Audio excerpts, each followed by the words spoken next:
Sorry, मैंने तेरा तोहफा कबूल नहीं। आपकी मर्जी है जी। रे ये चाय तो महंगे के हाथ की ना है। आपको किसने कहा ये चाय महंगे ने बनाई है? ये चाय मैंने अपने कुंवारे हाथों के साथ बनाई है, इसलिए तो मैंने दावा किया था कि ये बेशर्म चाय है। महंगा कितना गया? वो गया मैडम और सर के घर, उसको बड़ी टेंशन हुई थी। वो हमारे प्लान के मुताबिक वहाँ अपनी जगह बनाने गया है। चाय तो अच्छी है।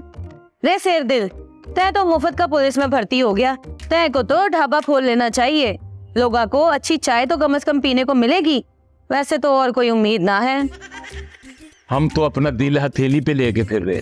ना शेरदिल साहब, इंज ना करना, पहले ही थोड़े दिल दी बैटरी लो है। रे ऐसे दिल का क्या फायदा जो हमारी एक बड़क से ही काम जावे। वो तो हम नाजुक अंदाम पाए गए हैं, वरना लोहे का जिगरा है हमारा। एक क्वेश्चन ज्यादा ही नहीं हो गया शेरदिल साहब?